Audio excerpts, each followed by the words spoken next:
Hey people, welcome to the Pathfinder Podcast, and today I am with Jens and Marco, two members from punk rock band 20 Days Duel from Germany, where we talk about their history, music scene, album recording process, new music, and on top of that, there will be a clip of a song called Inner Strength from their latest album, What Would You Say? Hope you enjoy.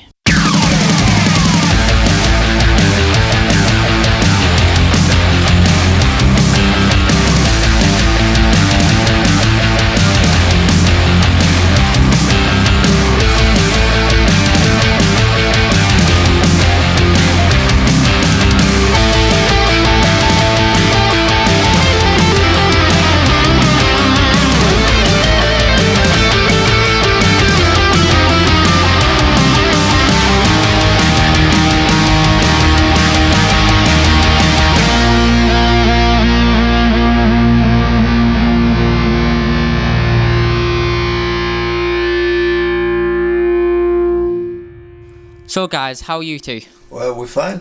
Yeah, we're fine. Nice to have you here. Tell us about yourselves and the story of your band, how you started out to now. Okay, we started back in 2003, and the initial bandmates, they left because they changed things in their lives and got other Priorities. priorities. Exactly, yeah, and so they changed, and finally 2 years ago, I think it's almost 2 years now. Yes.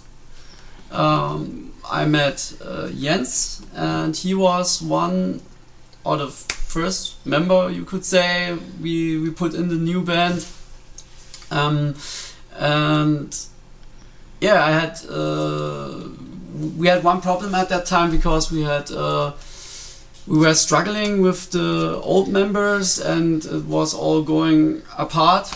And but there was not that point that we said, okay, we split now or not. We wanted to maintain it somehow, but no one had the time and it wasn't working really good. So we were also at that time searching for a guitarist, because our former guitarist went back to Mexico. Yeah, he was a student from Mexico and he went back, and so we had to fill this gap, and it took us very long. And then we found Jens, and with him we found a very good guitarist, but he was more like a lead guitar, and we had already a lead guitar, and so it didn't work out quite well, and we had to tell him like, not yet. And we had another guitarist, Peter. He was also he wanted to play with us. He was interested in the band. He was also interested in playing, and he was a perfect rhythm guitar player, so he was perfect for the job. And it was like, okay, we have a rehearsal to find out who's the better one. And they were both there, and the rest of the members was missing like that. He was looking 2 years for a guitarist, and nobody answered the call. Yeah, something like that. It was really long. And yeah, and then we had the problem that we have two guitarists wanting one place in the band, and the others don't show off. So it was more like, okay, why going on like this? Why not switching out and make that the band? But on the other hand, we were all friends, and we didn't want to betray something. So it just took longer, and we just took Peter for the start as a rhythm guitar, and we were playing one more concert, and then we had also even more problems to get a rehearsal because of the time of the other members. And the drummer was also, he was from the USA. At that time, the last drummer we had was from the US, and he was also leaving soon, and the other guitarist told me, okay, I don't have the time to maintain this, and so he made place for Jens. He told me, okay, so why don't take Jens, and you have the band you always wanted to have, you have people that are totally interested to do that, and I don't have the time, I can't help you as I want to. Was a great step from him at that time, and that made it possible. And then we spent almost 1.5 years finding a drummer, And yeah, in that time we learned the songs of the album, and we also pre-produced another album. It's almost done. The pre-production part, not the recording. Still a lot of work. Yeah, it's heavy. And we found a new drummer, and when he came, we once again switched a little bit our goals to be ready to play live. So we learned a set of songs and wanted us to be ready to play live before only staying in the room forever. Yeah. It's no problem to stay 10 years in a room and lost in recording and yeah, you can get lost in that thing. Yeah, also the album that I mentioned, What Would You Say, the album, it took us 8 years to record it, because when we started, our rhythm guitar left, and then we had to work with replacements, and in that time I had to change my my way of living. I was working, but it was like slavery, and I didn't get a good job, and I worked endless hours, and I just dropped everything, and I was still living at my parents' house, so I could study, and I made a study for electrical engineering, and I made it in the shortest possible time, and that left no time for the recording. So we needed 8 years to finish this thing, and in the end, the last step was like we tried to mix ourselves. We didn't get it. It was the first recording ever we made, and we were not able to do that. And also we postponed too many decisions in that process, and made some mistakes that made it very hard to mix this thing. And so we tried to find someone to mix it, and we looked out small mixers in our area, and bigger ones, and I also thought for a moment, okay, maybe look on my CDs, who's the best, greatest mixer I can find who can do it. And then we came to a Propaganda CD, and was mixed and mastered at the Blasting Room, California. Jason Livermore, I think you know him. Yeah. And this is really starting at the top. and I was on their website, and I saw, okay, it is Bill Stevens' studio, and it is Black Flag, all Descendants, OMG. I saw the list of clients they had, and I thought, okay, I don't know how to approach these and to write them, and okay, I just thought, okay, go through the back door, just ask Jason, you needn't disturb the studio manager with this stupid idea. So I made a demo of our recordings. So far, I made one demo track. It had only 100 tracks because we didn't make decisions. And I sent it to them, and they told me the material was good enough to mix it, and they told us price and did it really professional. And the funniest thing was when we were already just waiting if we get a yes or no, they had already made the timetable for that, and we had already a deadline, and we didn't know, and half of the stuff was not finished. So we had only 1 week to finish everything and send it in, and it was one of the busiest weeks of my life. But then we got it, and it was mixed and mastered at the Blasting Room, California. Nice. Colorado. Great. So what's the scene like around Germany, like for the rock punk music industry? Was it really good, or? I think it depends on the area where you are. I think our area is not so good for this kind of music. It's more for more mainstream kind of music, or reggae, or ska music. This is really good in our hometown, but we had the Houghton Heights.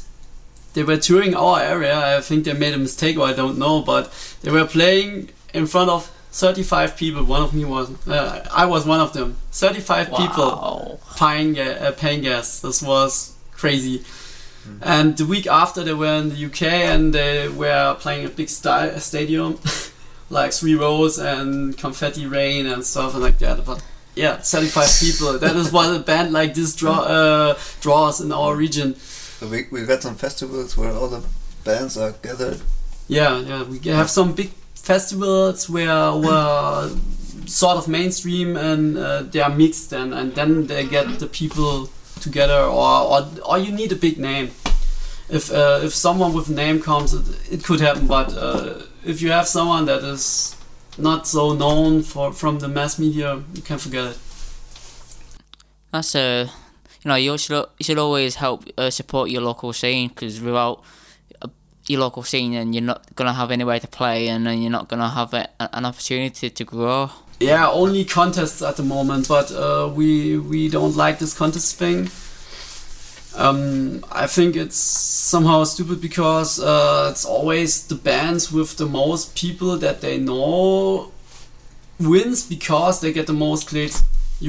It's nothing about music. It's only about being popular, like in high school. Exactly. If you're a popular guy, you can sing and shit, but hey, you win everything. Great, awesome. How has the music scene changed over the years? But most of German people want to hear German lyrics and bands with. I think everything's getting slower. Everything's getting slower. I heard bands that made really good music and they bring new albums now, and it's like soft rock. It's when I was young, we laughed about people making this music. And all my heroes turn to do such music. It's crazy. And I hope that somewhere the point will come when it draws back to the other direction, then that the music has ass again and is more aggressive and more interesting. So playing gigs and stuff, how are you gaining more fans? So obviously you mentioned about trying to tour Europe or tour the UK, should I say? Do you play around Germany, or has it just been more your local area? Yeah, tell them all about it. There's big plans. we are at the starting point. Yeah. Now we're looking for some possible gigs around Germany, and we're in the building phase. Also. Yeah, totally. So we got a lot of experience in touring. We went to first. The booking is so hard. Yeah, booking is pretty hard. We don't get clubs at the moment. We want to go outside our local area because we know here we can't win anything. It's like we play or not. We could make flyers and tell that we played in front of 1,000 people would be the same outcome. It's interesting. No one. If you have a name, they come. If you don't have a name, they don't come, and they don't interest a shit for good music. So you can't make it here. You need to go somewhere else, get a name, get back, and then they come and they say, "Oh, they're so great." But yeah, so what we want to do is we want to tour German outside of our area. We want to go further apart and go to new towns and stuff like that. But that's also problematic again because booking in unknown towns, you don't have any contacts, and it seems at the time actually we have more bands than listeners. Actually, I think it's everywhere the same problem now. That's really frustrating, is that, because you should always all bands should support one another with gigs and putting bands on to support a major act or something, rather than just be we don't know you, so we're not going to give you a chance. Yeah, that's the thing. If you don't have a label that knows the people, or you know the people, and it's again the what was the word? We had it before the popular. If you're not popular, not popular. And same thing. But yeah, we want to break through this, and we made first step with supporting these touring bands, and they were really happy to play with us, and they said, okay, if you want to go to the Netherlands, just let us know, we help you. If you want to go to UK, Honeywell will be there and help us. So Yeah. Hey, that's that, the power Two of great networking. bands to check out: Honeywell from UK and the Hometown Crew from the Netherlands. It's especially Hometown Crew is hardcore style, and Honeywell is emo, like we. Nice. Yeah. Yeah, maybe we I'll got have the to check these opportunity to travel through Slovenia. Yeah, we found someone, some guy who books Slovenia. So if we can set it up and get our stuff together, and he is still interested, maybe we can get Slovenia going. This is so crazy. That'd be really good. Like you'd be going to the UK and then Slovenia. You'd be traveling everywhere. We will try, but it's at the moment we don't get it to the next towns. So we try. It is problematic. Keep trying. You'll finally figure it out. You just don't give up. Yeah, and the other part of our our strategy is doing guerrilla tactics on the internet, like showing our music one-on-one, finding people, foreign people, and showing them our music. This is takes especially a lot of time, but I don't believe in ads and paid ads or something. I don't think that is working out.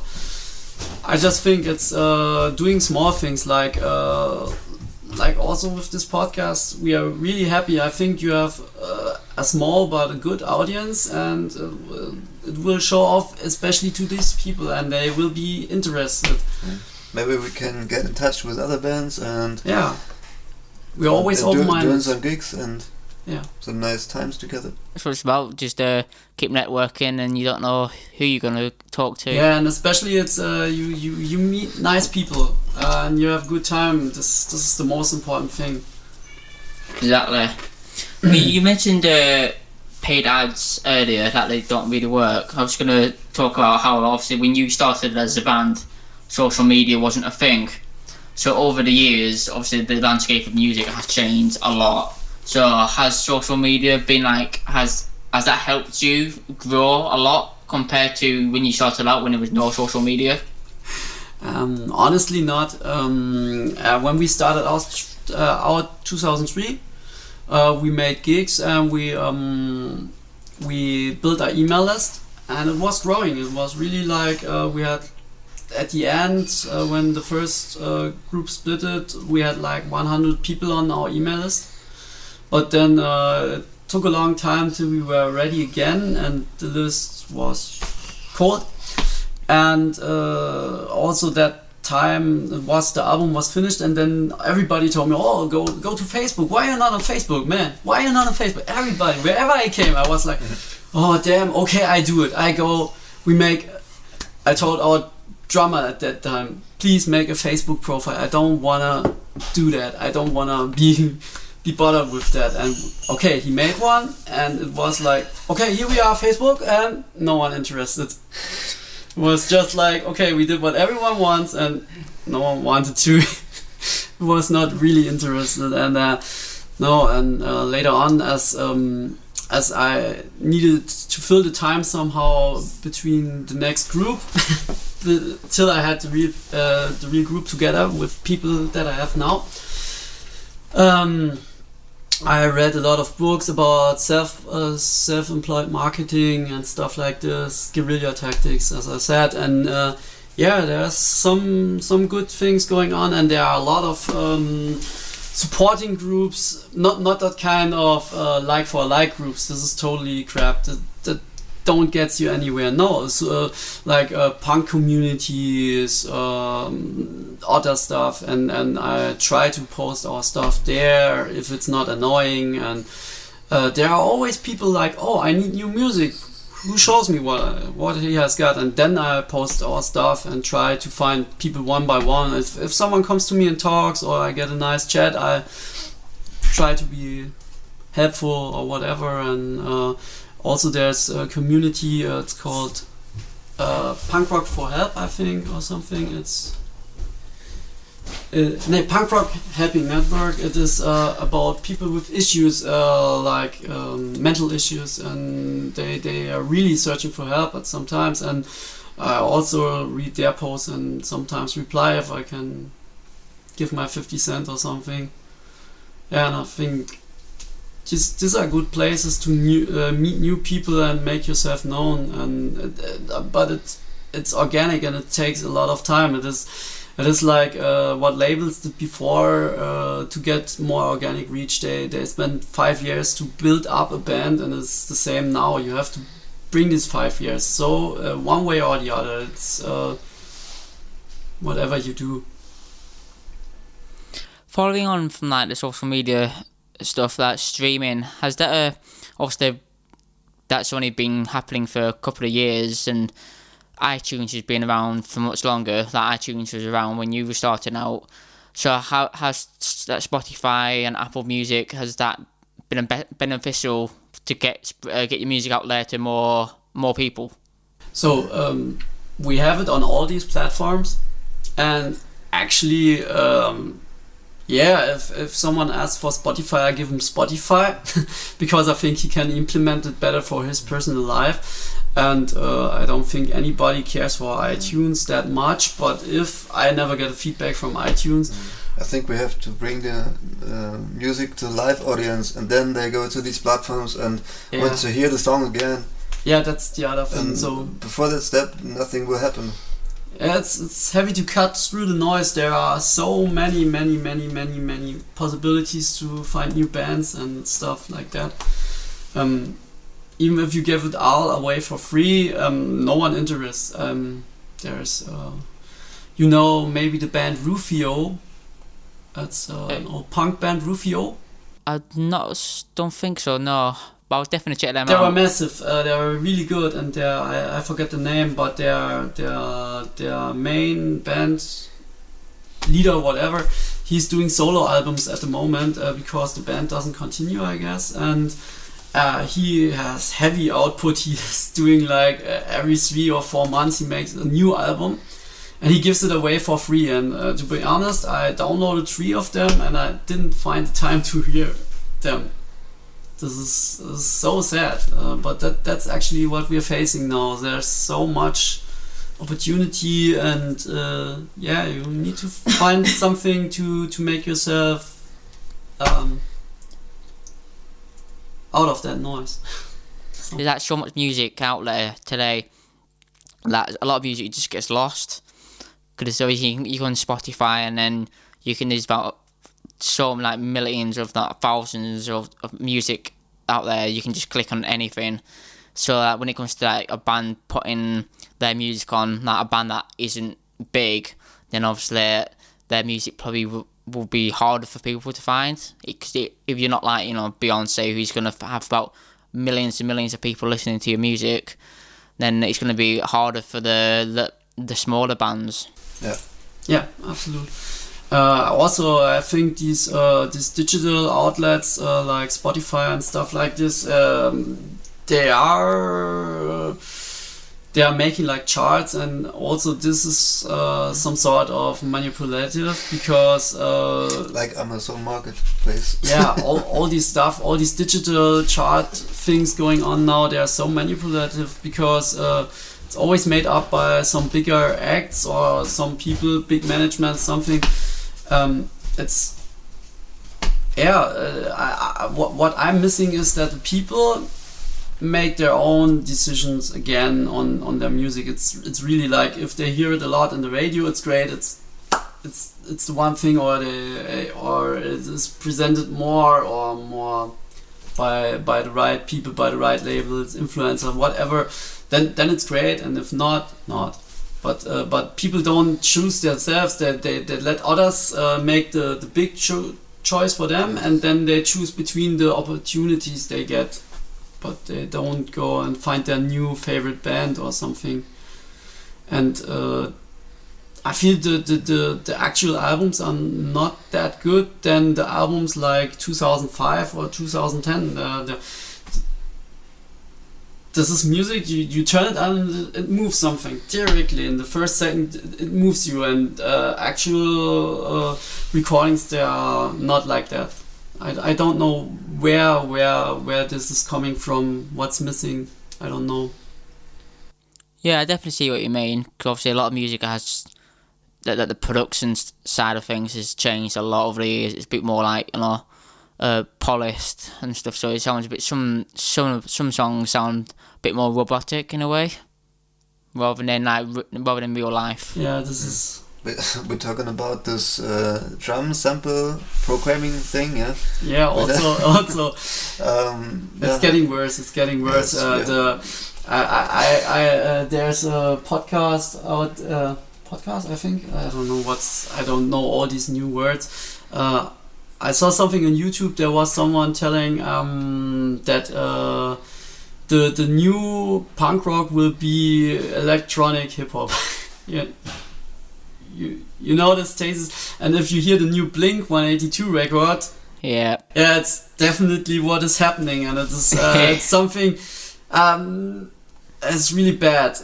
One thing I have to say, the sound himself, the song is not bad. It's really catchy. It's a really great song, but I don't like this electronic attitude at all. I don't like it.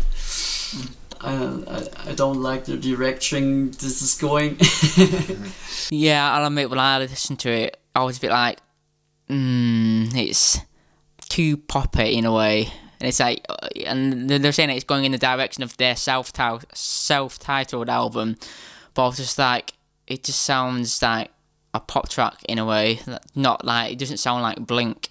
It's a pretty good song, but I'm just like, Yeah, exactly. It's not a band anymore. This is not a band song. It's like a remix contest something.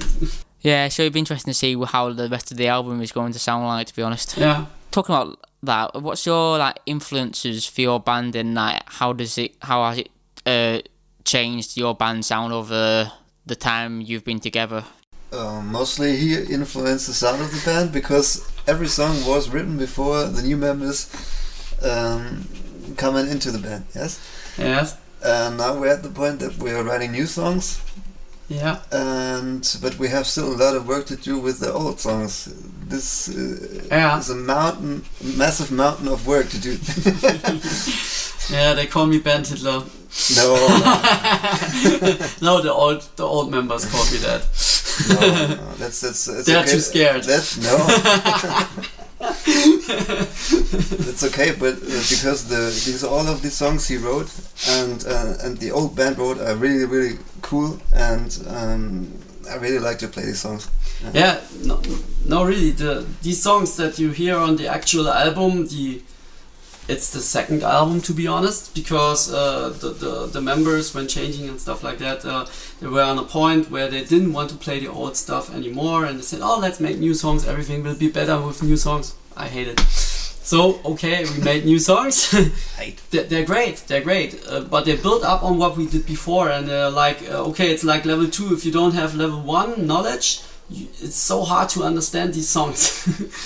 And okay, we started with that, we recorded that, we made that album, we made it big, we released it ourselves, and yeah, no one gets it. So the old stuff, this is like emo, punk, rock stuff, and it's orientated like you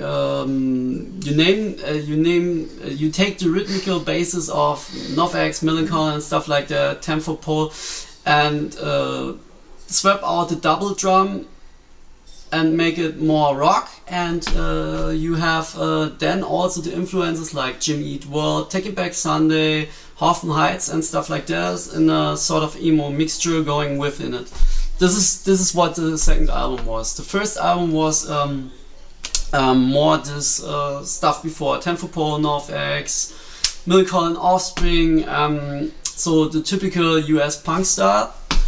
But we made a mistake in that time. We over doubled everything. You can hear our old demo version, a 5-track. It's free download on Bandcamp, and there's one song. It's called Inner Strange. It's on both CDs, so you have both versions. The old one that is over doubled, and you have the new one that is more fitting with the song. And a bit slower. Yeah, a bit slower, but the last recording, because of issues in the recording process, is a bit too soft, too cloudy, not that nice like we like it. Normally I like 2 guitars going straight, like typical Millencolin sound, like one guitar here, one guitar there, and in between the other stuff, and just going forward and nice, and you know where everything has its place. But the album was more cloudy, and the old album is typically that style, and we overdoubled it in the first try, and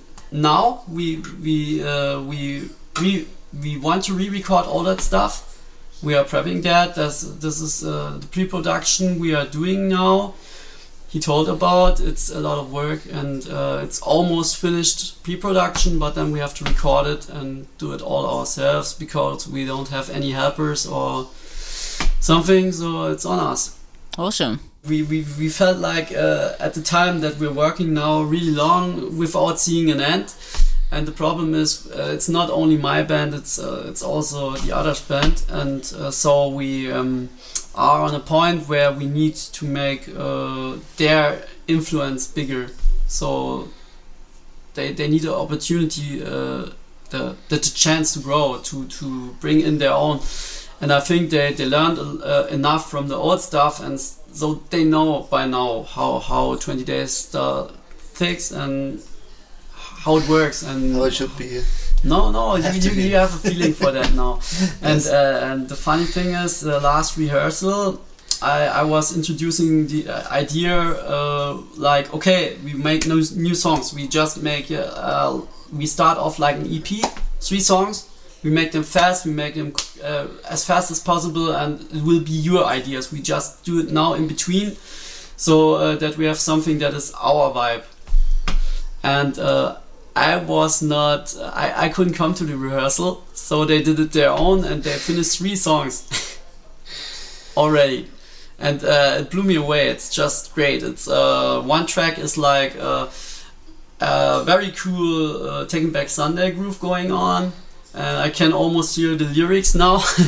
And it's epic. It's really on the point and stuff like that. I can on this. I think I can send a little pre-demo you can underlay now, so you can hear what it sounds like. And the second song is typical like Sam.I.Am, 10 for Paul, a typical punk rock song, straightforward, going straight, really cool. And the last one is a bit complicated. I don't know what to do with it yet. It's a slow song. Soft but really cool riff, and yeah, it's nice. And it just I just got it 3 days ago, and just listen to it all the time on my mobile phone whenever I can, driving in the car or wherever, and making up my mind and getting ideas how to get them finished, to give them what's leaking, and prep them, and then we want to make them as soon as we can and record it our own and just test, can we record, can we get it, how fast can we get it. Yeah, and then we have new stuff to put out. Looking forward to it. Like, I've grown up with Taking Back Sunday, to be honest, and all the other bands that you mentioned, all the punk rock bands from like Offspring and so on, they're all great bands. That Taking Back Sunday have got some absolute amazing songs. So. Tell all your friends where you I don't know, the second album after Tell All Your Friends was Where You Want to Be, right? Can't remember off the top of my head, but I think I know what you mean. I'm not sure also, I forgot.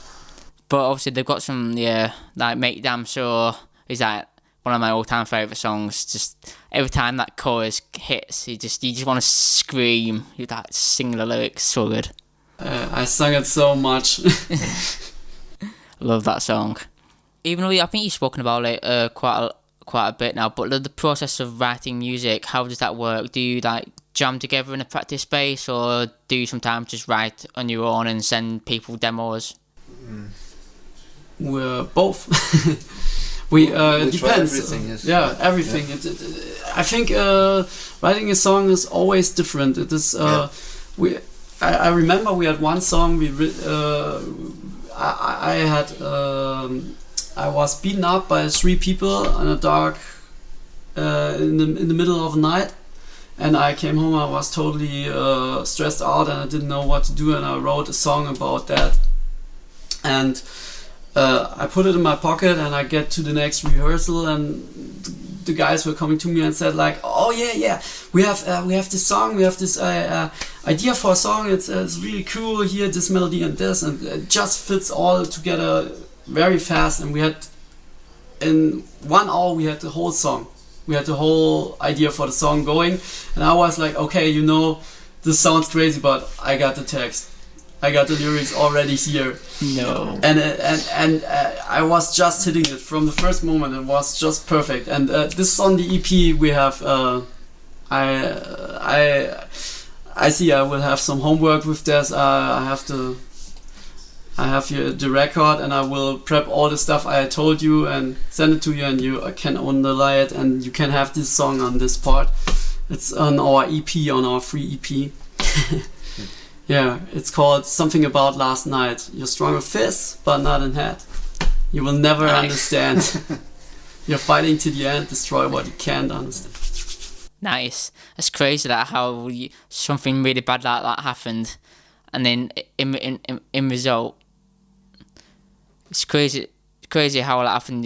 Something that really bad happened, and then you got a song from that. Yeah, absolutely.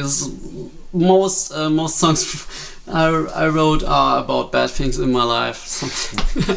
Yeah, very emotional stuff. But I think there are two things. These bad things in my life, and that people can learn from that. And the other thing is just showing the simple things that are going wrong, the small things between people, how they treat each other in a bad way. I think if you have stuff like the Columbine massacre or something, this not happens for without a reason.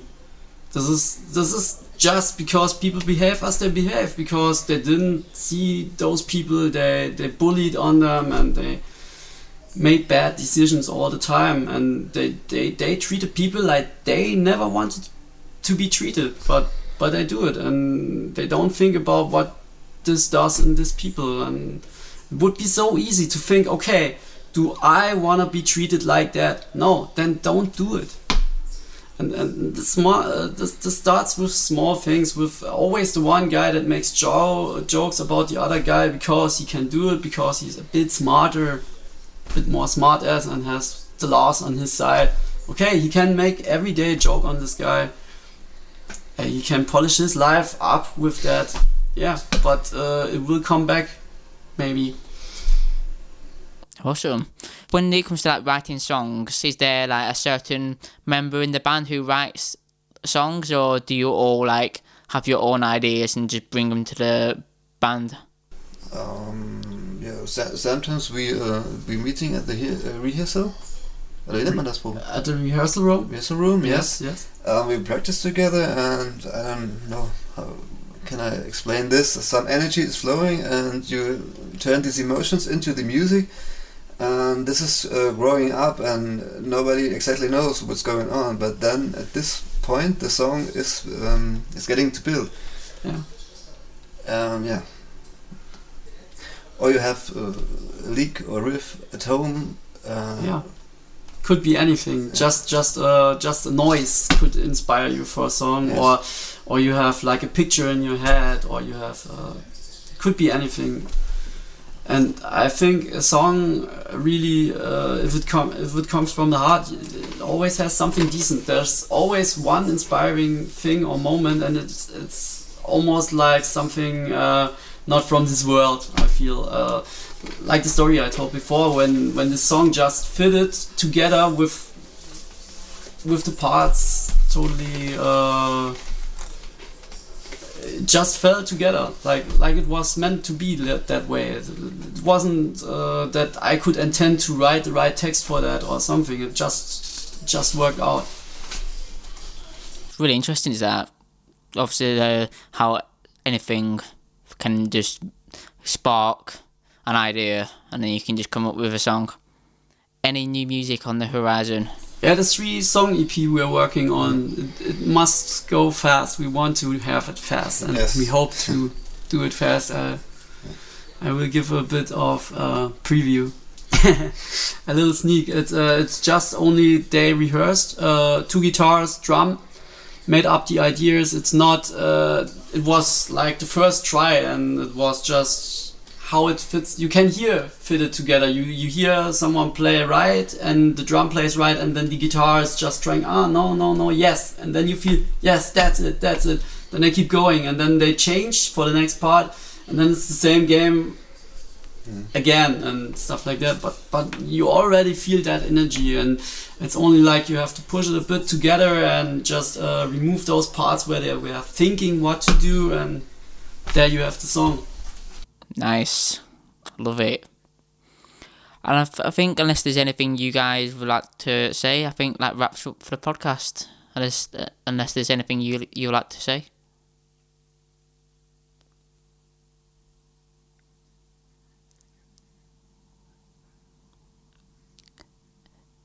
I don't know if you want to support us by our CD. Hopefully we'll see you guys in the UK. Yeah, absolutely. If we make it, we will give you a call. We will try to meet you. Definitely. And we're really happy to be here this evening. It was great fun. It was always good to meet new people and hear new music and different stories of how bands have started and their journey. Yeah, we're definitely at the start of the journey. Yeah, or in the middle of. Hopefully, this is the group now with whom I grow old. That's what I think. I don't want to be famous or something. It's just pushing it a bit forward. It don't have to be like work. Yeah. All band members have to be friends and. Yeah. No, also work because I wanna do something. I wanna build something. I wanna work on something. It's not like going to the rehearsal room and drinking beer all evening, going home and it was fun. No, it's I want to make songs. I want to record them. I want to build up something. I want to have something in my hands after the end of those things. And also with touring and stuff, we wanna definitely go outside. We wanna show people what we do, if they let us. To keep trying and it'll eventually pay off. Yeah, I think others made it, so we can do it too. Definitely. Takes nothing worth having comes easy. Yeah, that's it. Absolutely. So keep working. Absolutely. And I think that wraps everything up. Surrender now, break my heart.